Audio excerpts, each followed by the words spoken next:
Okay, let's unpack this. Money. It's something we use every single day, often without a second thought. But its history is truly wild. It's packed with surprises, dramatic shifts, and consequences that ripple through society in ways we might not even realize. This isn't just about balance sheets. It's about power, individual freedom, and yeah, there might even be a few secrets lurking in the past. Today, we're taking a deep dive into that evolution of money. We're going to trace the path from, holding tangible gold in our hands all the way to the complexities of the digital age. And we're going to view this entire journey through the unique lens of Austrian economics. And this deep dive is custom tailored specifically for you, the listener. It's built upon a stack of sources you've provided, articles, research, your own notes that cover monetary history from commodity money through fiat currency and into the rise of Bitcoin. What unites these sources is their exploration of these shifts through core Austrian principles like, the critical importance of sound money and the concept of spontaneous order in markets. So our mission is to go through this material together. We want to extract the most important nuggets of knowledge and insight, helping you understand the deeper why behind these massive changes in how we manage and use money, not just the historical what, but we'll use that Austrian framework as our guide, look at key concepts, and absolutely tackle some of the more controversial claims and narratives that came up in your sources. All right, let's jump right in at the very beginning. For thousands upon thousands of years, money wasn't abstract or digital. It was stuff. Gold, silver, sometimes shells or salt. Why? How did humans spontaneously decide these specific things were money? Well, from an Austrian economics viewpoint, that early era of commodity money is a classic case of spontaneous order. As Karl Menger, one of the founders of the school, described it, money wasn't a government invention. It emerged organically from people trying to make trade easier. Right. Barter is clumsy. Exactly. Yeah. Think about barter. If you have apples and want shoes, you need to find someone with shoes who wants apples. It's, clunky. Individuals, in their own self-interest, started using goods that were more saleable, more widely accepted, to bridge those barter gaps. And certain commodities just naturally had the right physical properties for this, things like gold and silver. They were durable, you could divide them easily, they were portable, and crucially, they were relatively scarce. So people just gravitate towards them because they work better for trade. Yeah. No committee decided. Exactly. The market, individual preferences, subjectively valued these properties. No central planning involved. That's the essence of sound money, as figures like Mises and Rothbard described it. Money that the market chooses, that holds its value over time because its supply is hard for authorities to manipulate. And you can really see the impact of that hard money constraint when you look at periods like the classical gold standard, roughly 1880 to 1914. The sources point out that during this time, the U.S. inflation rate averaged about 0.1% per year. That's incredibly stable. It is really remarkable stability, and the core reason why it was so stable, according to this perspective, is the physical constraint. The supply of new money was limited by, how much gold you could actually dig out of the ground. This put a hard budget constraint on governments. If they wanted to spend more, they largely had to tax their citizens more directly or borrow existing gold. Which is more transparent. Absolutely. As Mises famously said, sound money, like the gold standard, was an instrument for the protection of civil liberties against despotic inroads. It made government finance more transparent and tended to keep deficits in check. But it wasn't a perfect system, right? Even then, governments found ways to manipulate it, especially when they needed money for things like wars. Oh, absolutely. The sources acknowledge this. Governments did sometimes debase their coins, mixing in cheaper metals, effectively creating more money from the same amount of gold or silver. Twinkie. Yes.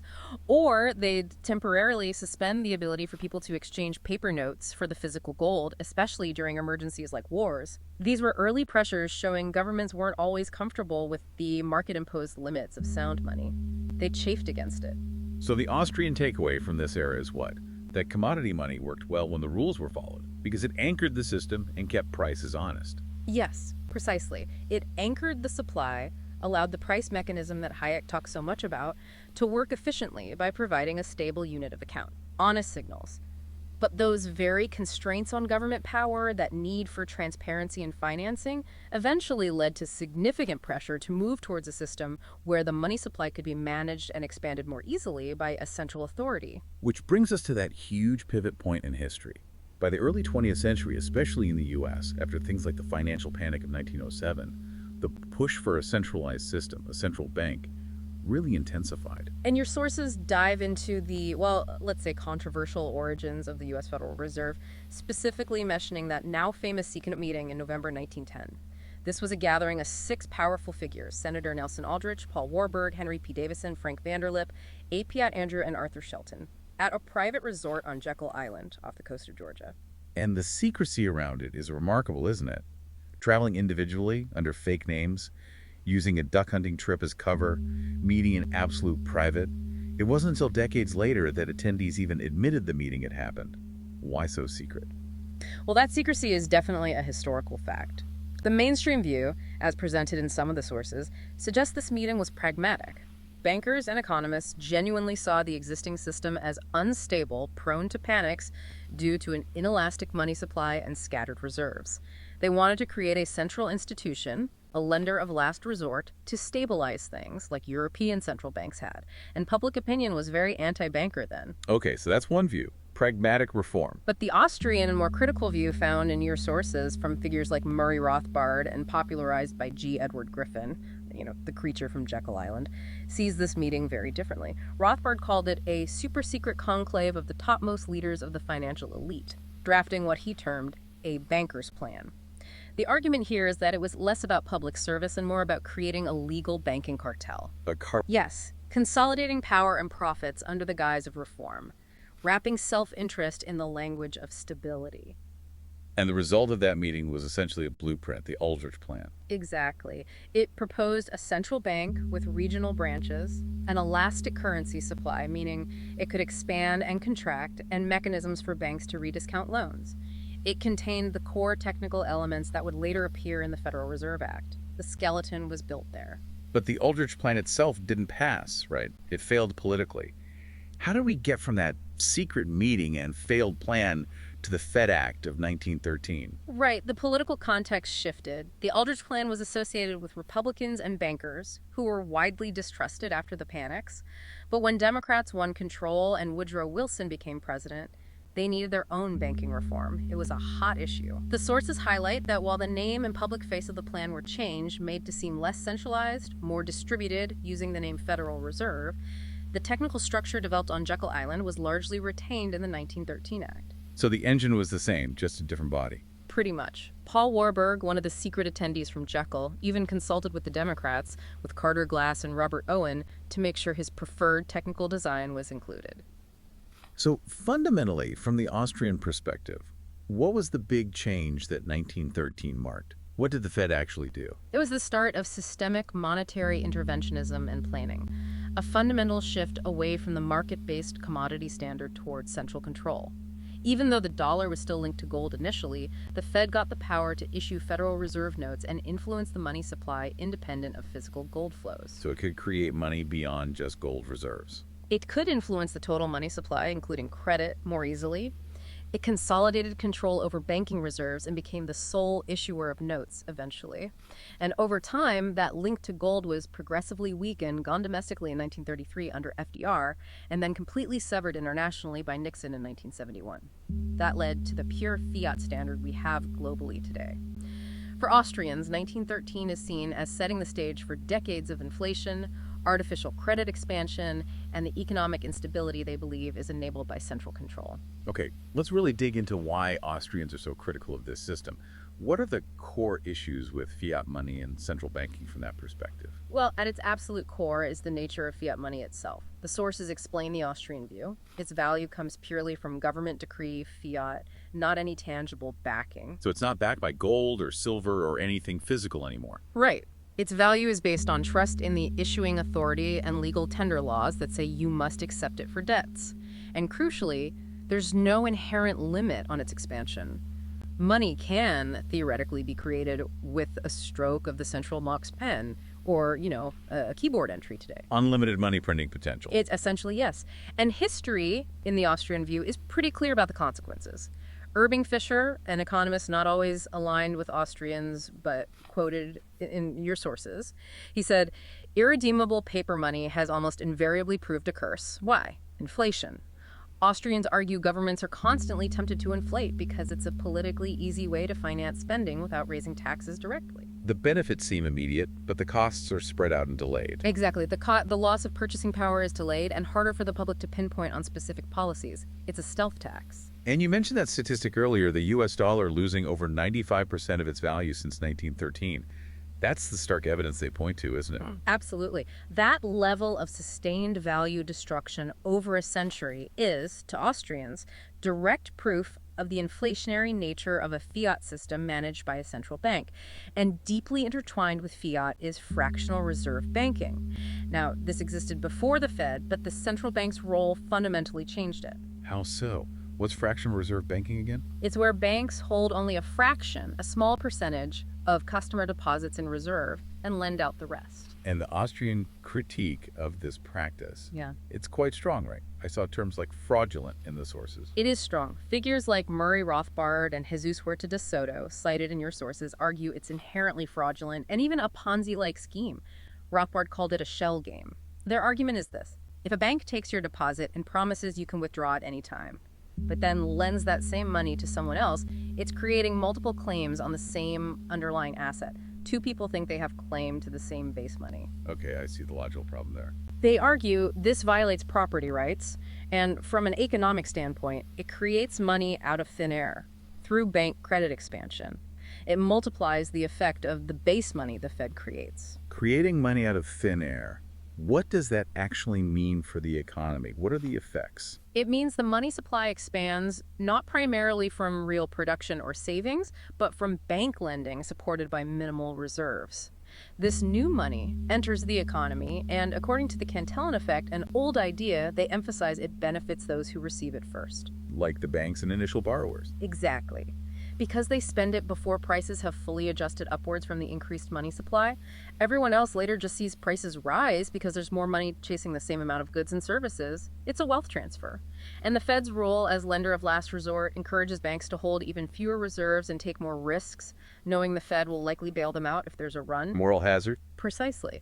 And dropping reserve requirements to zero in 2020, as mentioned in the sources, is seen as the ultimate expression of the potential for unlimited, centrally planned credit creation. And this artificial credit expansion, you connect it directly to economic instability, booms and busts.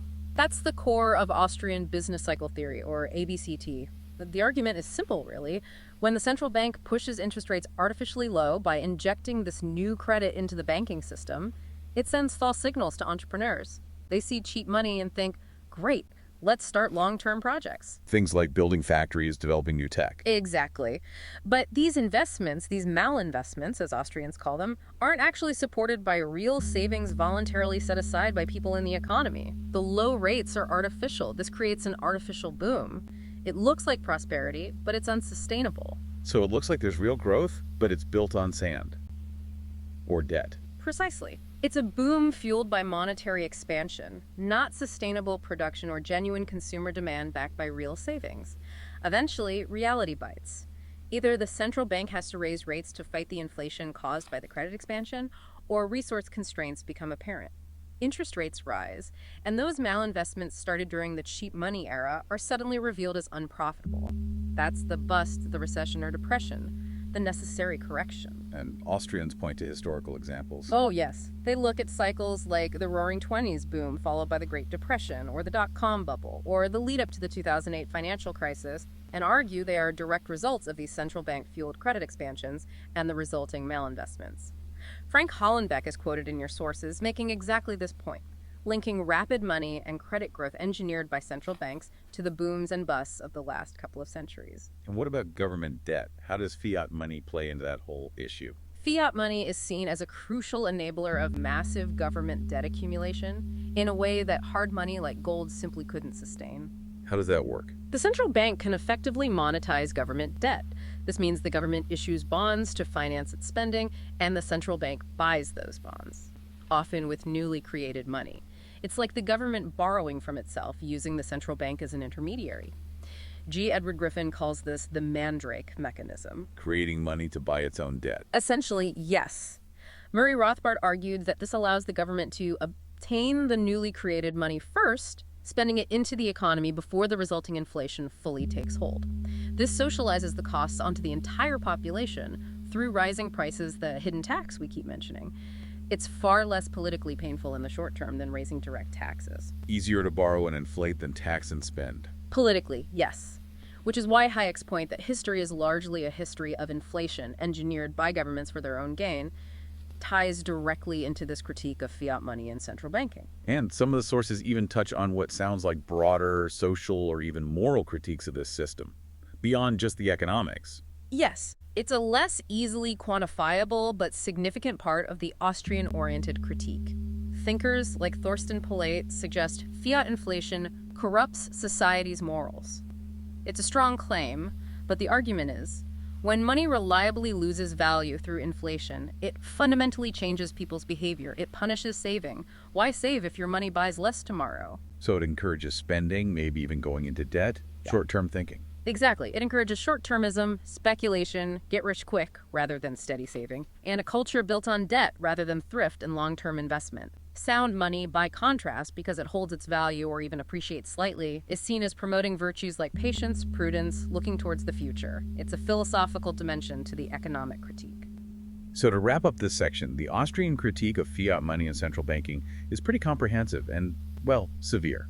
It argues the system introduces inherent instability, enables excessive government debt, leads to chronic inflation, distorts economic signals, and maybe even has negative social consequences. That's a good summary of their position. Though it's crucial, as your sources also mentioned, to acknowledge the contrasting mainstream view. Right, the view that central banks are necessary stabilizers. Yes, the mainstream argument is often that the Fed and other central banks prevent worse crises, smooth out the business cycle, manage growth, and keep unemployment lower than it might otherwise be. So two very different interpretations of the same history. Very different. Mainstream economics often points to the relative moderation of recessions since World War II as evidence of successful central bank management. The Austrian response is typically that those recessions are often just the necessary corrections for bubbles caused by earlier central bank actions, and that the apparent stability comes at the heavy price of continuous currency debasement, mounting public and private debt, and the risk of an even larger crisis down the road. They argue it's fundamentally unsustainable. Okay. And speaking of the state and its power, a powerful and frankly quite controversial claim mentioned in your sources is the link between fiat money and large-scale warfare. Yes, that's a very pointed critique, often associated with G. Edward Griffin, but echoed by others in this tradition. He's quoted directly on this, claiming that without fiat money, most modern wars would have been greatly reduced in severity or perhaps not fought at all. Yeah.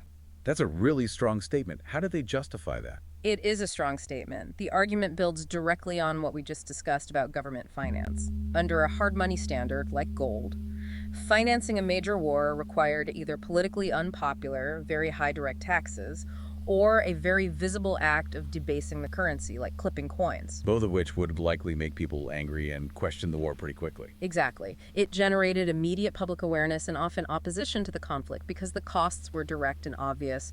Kings couldn't easily hide the expense. But with fiat, the game changes. With fiat money and a central bank willing to cooperate, governments can finance massive conflicts much more easily. They can borrow heavily, and the central bank can buy that debt, effectively printing the money needed to pay for the soldiers, the weapons, everything. The cost is spread across the entire population over time through inflation, that hidden tax again. It disconnects the decision to go to war from the immediate, visible cost. So it lowers the financial barrier to entry for large-scale conflict. That's the argument. The sources cite historical examples.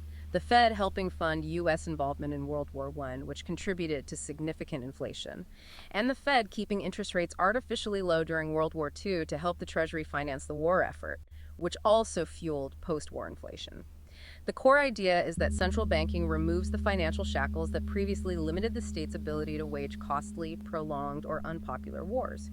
In this view, central banks become enablers of state power, including military expansionism, beyond the limits that sound hard money would naturally impose. Okay, wow.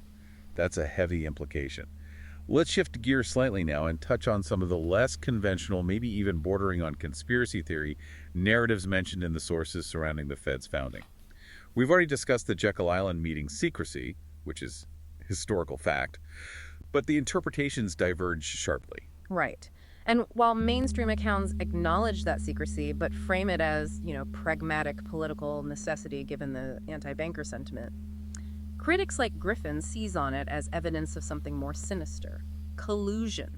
Powerful interests subverting democracy to create an institution that primarily serves them. And they point to things like the initial ownership structure. Yes, the fact that the Fed is technically owned by its member banks, not the government directly, or the early disproportionate influence of the New York Fed, which represented the big Wall Street interests. The secrecy itself fuels suspicion. But then there's the other story, the Titanic conspiracy theory from 1912, which is also mentioned in the material you were given. This one sounds out there. Yes, this is definitely further out on the fringe, but it appeared in the source material, so we should address it. This is the theory that J.P. Morgan, who was involved in the White Star Line, which owned the Titanic, somehow orchestrated the sinking of the ship. Orchestrated the sinking. Why? To eliminate 3 prominent wealthy men who supposedly opposed the central bank plan: John Jacob Astor IV, Benjamin Guggenheim, and Isidor Straus, all of whom tragically died on the ship.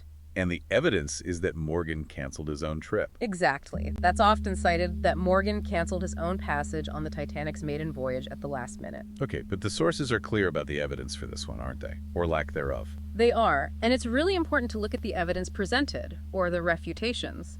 Historical research thoroughly debunks this theory. For starters, Astor and Guggenheim had no recorded public stance opposing a central bank plan. In fact, Isidor Straus, the third man, was reportedly in favor of banking reform and the general concept of a central bank. So the premise is flawed from the start. Correct. Furthermore, numerous investigations, fact-checkers, and Titanic historians overwhelmingly agree the sinking was caused by hitting an iceberg, combined with factors like excessive speed, insufficient lifeboats, and possibly negligence, not sabotage. Morgan's last-minute cancellation also has several plausible, non-conspiratorial explanations provided in the sources, including illness, needing to deal with issues related to art he was collecting in Europe, or simply deciding to extend a spa vacation. So experts agree. Tragic accident, not a conspiracy. Yes, the consensus among historians and investigators is firmly that it was a terrible accident. So while the Titanic theory itself doesn't hold water based on the evidence presented, its very existence maybe shows something, doesn't it? It seems to show the deep distrust that was present around the creation of the Federal Reserve, the persistent idea that powerful, secretive interests were operating behind the scenes. I think that's a fair takeaway. The historical fact of the secret Jekyll Island meeting, where a handful of powerful financiers did draft the core legislation in private, combined with the perceived negative consequences of central banking, like inflation and crises, from the Austrian viewpoint, creates fertile ground for these kinds of narratives. Even if a specific story like the Titanic one is factually unsupported, the underlying suspicion about the Fed's origins and influence is understandable given the actual history of its creation. Which finally brings us to the modern day. And it's fascinating how this story loops. Amidst the fallout of the 2008 financial crisis, a crisis many Austrians see as a direct result of that whole Fiat, fractional-reserve central bank system, something completely new emerged. Yes, almost poetically timed, in January 2009, right in the ashes of that crisis, Satoshi Nakamoto released the Bitcoin software, a digital currency designed to be peer-to-peer and, crucially, designed to operate without any central authority, without any central bank or government control. And for many in the Austrian and libertarian camps, this felt like... What? A potential answer? Exactly. It felt like a potential return to the fundamental principles of sound money, but adapted for the digital age. It's often referred to, perhaps aspirationally at first, as digital gold. Okay, let's look at Bitcoin through that specific Austrian lens, based on your sources. What are its key features that resonate so strongly with this perspective?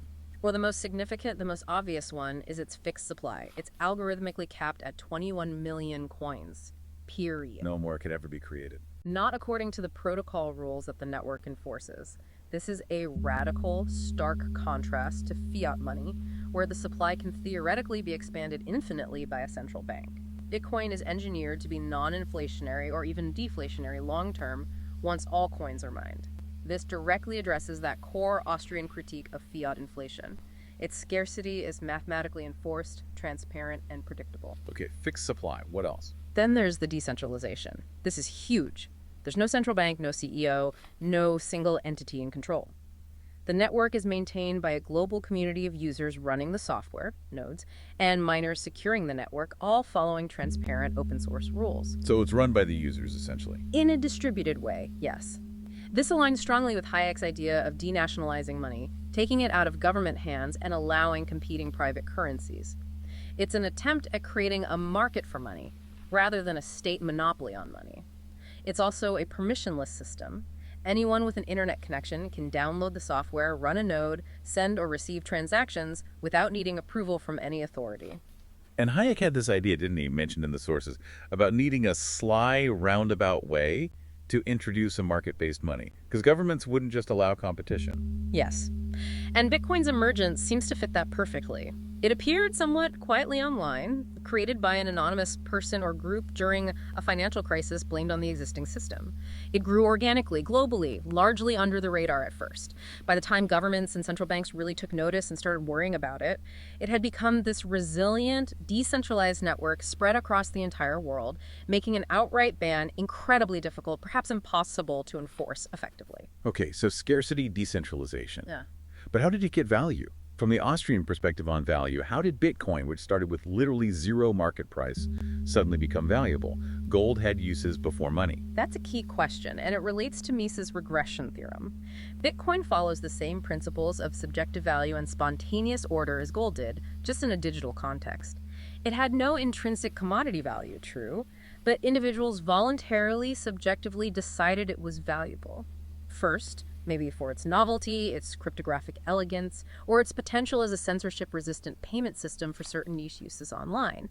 Then, increasingly, as a speculative asset, and now, for many, as a potential store of value, a digital collectible with unique properties. So its utility evolved. Yes, and some Austrian scholars initially debated if it fit Mises' regression theorem, which suggested money must originate from a commodity with prior non-monetary use value.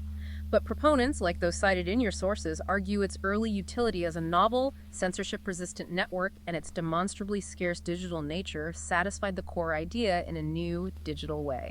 Its value grew through network effects. The more people used it, the more useful it became.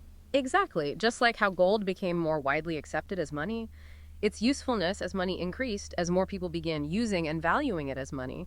Bitcoin seems to be following a similar, though much faster path. So how does Bitcoin actually stack up against those classic sound money properties you listed earlier for gold, durability, portability, divisibility, scarcity, recognizability? Well, according to proponents cited in the sources, it stacks up remarkably well and even improves on some. Scarcity is perhaps its strongest point. Absolute, mathematically fixed supply, algorithmically controlled, cannot be inflated by decree. Arguably scarcer than gold, whose supply grows slowly each year. Divisibility is excellent, divisible down to 8 decimal places, a satoshi, allowing for tiny microtransactions. Much better than gold coins. Portability is phenomenal. You can send billions of dollars worth across the globe nearly instantly for relatively low fees, just needing an internet connection.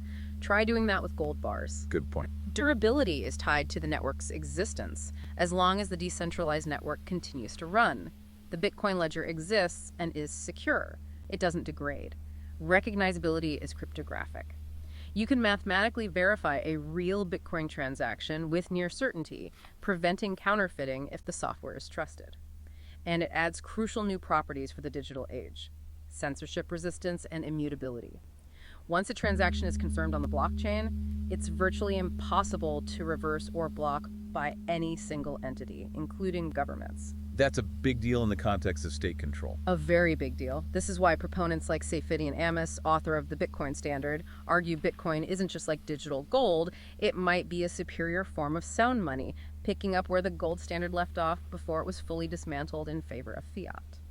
Beyond the technical properties, what are the big philosophical or political implications that resonate so strongly with Austrians and libertarians based on the source material?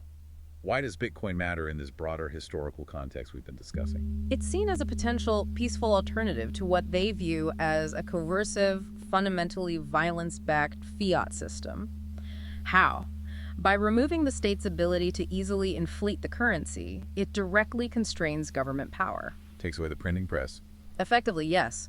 If a government had to operate on a Bitcoin standard, it would be forced back to financing its spending primarily through direct, transparent taxes or honest borrowing from real savings in the market. No more hidden inflation tax via the central bank. This curbs the state's power of seigniorage that profit governments make just from issuing currency. As some in Austrian circles put it, Bitcoin offers individuals a way to opt out of inflation. a peaceful withdrawal of consent from the fiat system. This acts as a potential disciplining force on government spending and ultimately its size and scope. And does this tie back to the argument about war financing as well? Absolutely. It's a direct link. If governments can't inflate away the costs of war, they can't finance unpopular or prolonged conflicts as easily without facing immediate, significant public pushback through high, visible taxes. Historically, hard money has tended to restrain state military ambitions. Bitcoin's proponents argue it could restore that crucial constraint in the digital age. Plus, its properties of censorship resistance and difficulty to confiscate, especially if held in self-custody, offer individuals greater financial sovereignty against potential state overreach or financial repression. That's why it's often called freedom money. And it's a real-world test of Hayek's competitive currency idea, isn't it? It absolutely is. The entire cryptocurrency space, but especially Bitcoin due to its unique origin and properties, is a live experiment in monetary competition. Austrians would predict that in a truly competitive market for money, the currency with the soundest properties, scarcity, security, decentralization, predictability, would tend to win out over the long term. And Bitcoin seems to be winning that race so far. Despite its volatility, Bitcoin's persistence, its growing network effect, its increasing adoption, especially as a store of value, or digital gold, even by institutions. All this is seen by proponents as the market signaling its preference for Bitcoin's specific monetary qualities over thousands of other cryptocurrencies, and potentially over traditional fiat in the long run. Now, it's worth noting, as your sources do, there's still debates and nuances, even within the Austrian school. Like what? Well, some older critiques centered on that regression theorem we mentioned, or its historical volatility making it unsuitable as a daily medium of exchange right now. But proponents counter that volatility tends to decrease with wider adoption and market maturity, and that its perfectly predictable monetary policy is actually a major feature, not a bug. The academic discussion on the regression theorem and digital assets is ongoing and evolving. Okay, and practical challenges remain. Oh, absolutely. Bitcoin's scale is still tiny compared to global finance. Everyday transactions can be slow and sometimes expensive on the main layer, although things like the Lightning Network are being developed rapidly to address this scalability issue. No major country uses it as primary legal tender yet, with the notable exception of El Salvador, which is a small-scale experiment itself, and the risk of hostile state regulation or coordinated crackdowns is always present. It's still early days in many respects. But fundamentally, its emergence, its design, its philosophy, it strongly resonates with those core Austrian principles we've been discussing all along. Completely. Subjective value emerging from individual choices, spontaneous order in its development, a deep distrust of central planning, and a core belief in market solutions over state intervention. Bitcoin fundamentally challenges the 20th century idea that central banks are necessary or even beneficial for monetary stability. Ron Paul, a figure often associated with Austrian economics, is quoted in your sources saying Bitcoin helps, quote, curtail the government from doing what they normally do, messing up our money system. It represents, at least potentially, a significant shift in power away from centralized authorities towards individuals and decentralized, transparent networks. And it's not happening in a vacuum, right? Right. There's the whole context of other digital currencies. Exactly. And looking ahead, it's crucial to see Bitcoin in the context of the broader digital monetary landscape. You have Bitcoin and the wider decentralized crypto ecosystem aiming for various forms of non-state money. But you also have the rapid rise of interest in central bank digital currencies, or CBDCs, digital forms of existing fiat money, issued and controlled entirely by the central bank.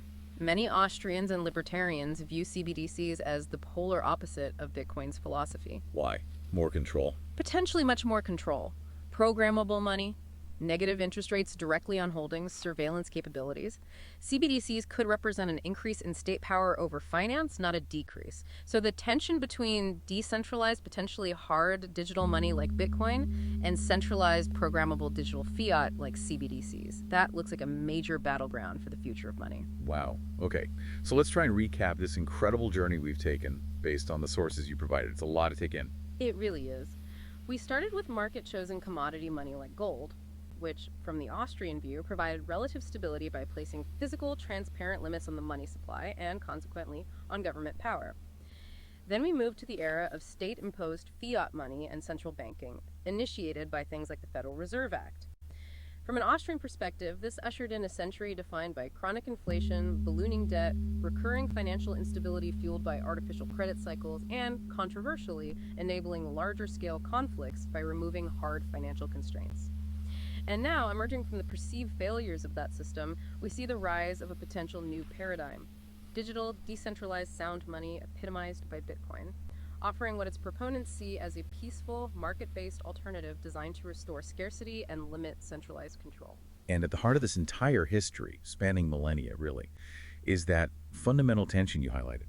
It's the struggle between money controlled by the market, driven by individual choices, subjective value, and natural properties, and money controlled by the state, subject to political pressures, manipulation, and the perpetual temptation of inflation. And that struggle has these profound, far-reaching implications for everything from economic stability and growth to individual liberty and the very scale of government. Absolutely. And this deep dive, drawing from your source material, it doesn't really end with answers, does it? It leaves us with a whole stack of fascinating, unresolved questions and areas for future exploration that were mentioned. Will Bitcoin truly evolve into a widely used medium of exchange, or will it primarily remain digital gold, a store of value? What would a large-scale adoption of a Bitcoin standard actually look like for macroeconomics? How will governments ultimately react? Bans, regulations, CBDC? Right. And will Bitcoin force a fundamental rethink of monetary theory, like Mises' regression theorem? Who's right about the economy post-COVID, money printing the Austrians or MMT proponents? Exactly. Will gold, Bitcoin, or fiat dominate, or will we see some kind of coexistence? Are there more secrets hidden in historical archives about the Fed's origins? Can we even quantify those claimed social or moral effects of chronic inflation? Is Bitcoin's energy use a deal breaker or a justifiable cost for its security and monetary properties? And maybe the biggest question: can central banks adapt or self-correct? Or are they, from this Austrian viewpoint, inherently on a path towards eventual crisis? And thinking about you, the listener, wrestling with these sources alongside us. These aren't just abstract historical footnotes or dry academic debates. The outcome of this ongoing evolution in money directly impacts your savings, your investments, your economic future, and potentially the very relationship between you and the state. The conversation about what money is and what it should be is now bigger, more complex, and arguably more vital than perhaps it ever has been before. Indeed. It's happening right now. So as we look ahead, maybe here's a final question to mull over, drawn from those unresolved points. Will the next decade simply see a continuation, maybe an acceleration, of the century-long fiat experiment with all its associated consequences as described by these critics? Or will decentralized alternatives like Bitcoin fundamentally reshape the future of money, finance, and perhaps even freedom in ways that Austrian economists, in their own way, have long predicted or hoped for? It's not a theoretical debate anymore. It's a real-time experiment unfolding before our very eyes.